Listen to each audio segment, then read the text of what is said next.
So I'm sure you heard by now, the New Japan Brass has announced that Clark Connors is officially an entrant into this year's Best of the Super Juniors tournament.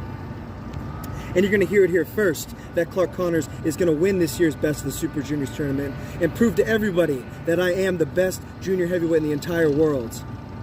And I feel bad for those other 9 guys in my block because I cleared off 9 spaces in my trophy room for their heads, for Sho, for Yo, for Taguchi, for Hiromu, for Kanemaru, for Ace Austin, Alex Zane, Akira, and Taiji Shimori. Because one by one, they're going to be another trophy kill. And for my Japanese fans out there, it's real simple. Ore wa Best of the Super Juniors ni kachimasu.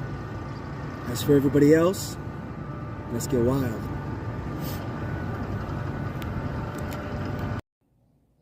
So seeing as there's 9 days before I leave for Japan, I decided to make 9 videos highlighting my 9 other competitors in A Block that I will beat on the way to winning Best of the Super Juniors 29. And why not start with the champ himself, Taiji Ishimori. Now Ishimori's a great champion for a litany of reasons. Just a few include his cardiovascular endurance, unmatched by anybody else in this division. His speed, quickness, and agility is amazing to behold and even harder to handle in the ring. And most importantly, his ruthless aggression will allow him to win at any cost. But what that little muscle goblin lacks is the pure, unadulterated strength that I bring as the powerhouse of the junior heavyweight division. A strength that allows me to pick him up and plant him in the ground at any time I please with a trophy kill. And nobody gets up from a trophy kill. So Ishimori Taiji, I have a message for you. Ore wa anata o taoshi IWGP Junior Heavyweight Champion ni narimasu. As for everybody else, let's get wild. So New Japan Global just released an article yesterday stating some of the key matchups for Best of the Super Juniors 29. And for mine, they put my upcoming matchup with Sho. And I couldn't agree more.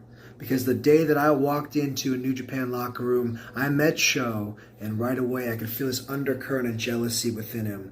You see, at the time, Sho was the resident powerhouse of the junior division, and in walks a guy who's younger, who's stronger, and hits a hell of a better spear too. So I could tell from that day forth, Sho has always been a little bit jealous of me, and he knows that I'm better than him in every way that makes him a great wrestler. So he changed his tactics. This was 2.5 years ago. Now he's in this house of torture. I think he's got hit in the head with a wrench too many times because now he makes uglier faces than Yujiro Takahashi, which is saying something. So Sho, in our matchup, I have a lot to prove. But most importantly, you are going to learn this. Ore wa Saikyo Junior Heavyweight da. As for everybody else, let's get wild. So yesterday I made a video about Sho, so today I'm going to make a video about his former tag team partner, Yo. And anyone who's ever met Yo knows this dude's filled to the brim with a creative energy that leads him to do things like dress like a bug catcher from Pokemon, or make art out of shit, or of shit, or with shit, or it's something to do with poop, I'm not exactly sure. But it's that same creative energy that leads to his unorthodox style in the ring that makes him so dangerous. But on the flip side, it's that same creative energy that leads to this sad boy mentality that when he loses matches, he hangs his head and he gets on these runs of not focusing. Or maybe that lack of focus comes because he's got his head up his ass looking for more shit to make art out of. Well, Yo, if you're in the ring with me and your head isn't directly focused on me, I'm going to knock that head off with a Jeep flip and send it 30 rows deep. So Yo, here's my message to you. Ishokenmei tatakatte makete mo daijoubu. Ganbatte kudasai. As for everybody else, well, let's get wild. Alex Zane, you sexy taco pirate. I would have called you out yesterday, but I'm pretty sure you're out celebrating America's favorite Mexican holiday. That isn't really Mexican, but that's a story for a different day. In all seriousness though, Alex, I'm very excited to have you come to Japan and alongside me represent New Japan Strong and show the world exactly why we are the best professional wrestling product on the planet. And you specifically are an inspiration. You're one of the few cases that actually brought themselves up, trained on trampolines and in backyards, and you created this high-flying, death-defying, innovative style that's only yours, and that's admirable, Alex. But what you didn't learn on those trampolines is what I've been learning for the past 4 years, training under Katsuyori Shibata. You didn't learn an intensity and a fire so hot you wouldn't even put it on a taco. You didn't learn how to hit someone so hard you Baja blast their head into next week. And you definitely didn't learn how to grapple so I could catch someone in my taxidermy and make them pass out faster than after they eat 6 gordita crunches. So Alex, I'm going to continue speaking in a language you might understand because I don't know how much Japanese you speak. When you step in the room with me, you ain't stepping in with no little chihuahua. You're stepping in with a full-grown motherfucking wild rhino. And when you hear that bell, bong, it isn't for fourth meal. It's because I just beat your ass 1, 2, 3. So Alex, here's my message to you. Enjoy Japan and live Moss. Because after you step in with the Clark Connors, you'll be living a lot less. As for everybody else, let's get wild. Ace Austin, I saw yesterday that you successfully retained your X Division Championship against Rocky Romero. And as much as I love Rocky, I for one am happy you did. And I hope that you bring that X Division title with you to Japan for Best of the Super Juniors 29. Because I don't know if you know this, but in a New Japan ring, when a champion's pinned or submitted, well, whoever did so has the right to challenge for that championship. And I, for one, have had my eyes on the X Division Championship since you were in grade school, son. Now, that being said, I do think you are a worthy champion. You're young, you're brash, you're arrogant, you're good. And you look the most like a Yu-Gi-Oh card character in this entire roster for Best of the Super Juniors. And that is saying something in Japan. But what I like most about you, dude, is you remind me a lot of myself when I was 25. Because when I was 25, I was young, I was brash, I was arrogant, I was definitely good. But you know what I did? I dropped all that shit. I relearned from the base. I joined the LA dojo. I joined Japan. And I went from being good to being great.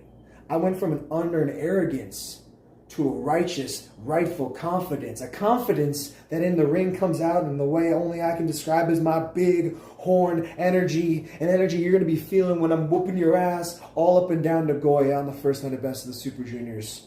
And you're going to know exactly who the ace of the junior division is. And that, my friend, is inevitable. That's my message for you, Ace Austin. As for everybody else, well, let's get wild. Seeing as my last Sunday funny before I leave for Japan, I got one man on my mind, and that's New Japan's own resident drunk uncle, Yoshinobu Kanemaru. And Kanemaru is actually the only man in my block that I faced in singles competition when he beat me a couple years back. But that wasn't me. That was a young lion Clark Connors. That was the pre-pandemic excursion Clark Connors. This right here, now this is the motherfucking wild rhino. And excuse me for being presumptuous, but I'm pretty sure Yoshinobu Kanemaru doesn't spend a lot of his free time watching New Japan Strong, which is a damn shame, by the way. It's a hell of a product. But Kanemaru, I've been watching you, and you're the same old dog with the same old tricks. And now I know for a fact that I can beat you in any aspect of your game. The only thing you have a chance of beating me at is if we go out drinking afterwards, you can maybe hang for a little longer. But I'm pretty sure I got you there too. So my message for you is simple, Kanemaru. After I beat you, shurumade nomimashou. And as for everybody else, well, let's get wild. Yesterday I called out Yoshinobu Kanemaru, so today I'm calling out the other wily vet of Block A, Coach Ketsu himself, Rusuke Taguchi. And Taguchi, I respect the hell out of you. You are everything that Kanemaru isn't as a wrestler. You're hardworking, you're dedicated, and you have a compassion for this business, even at your advanced age. But that advanced age is the exact reason it's going to be your downfall, because your physical prowess ain't what it used to be. You can't keep up with a wild rhino like me. So yes, you can strategize, you can distract me in the ring and get in my head, using that coaching ability that you made so famous. But I'm ready for it. I'm prepared for it. And the only way you have a chance of beating me is if you come in that ring and you bring that big Tetsu energy, and I'll bring my big horn energy, and we'll collide and make some magic. But even when that happens, I'll tell you exactly what the outcome's going to be. Me hitting you with a trophy kill, and you'll be down for not 1, not 2, not 3, not 4, not 5, not even 69 seconds. You might not get up ever again. So Taguchi-san, my message for you is simple.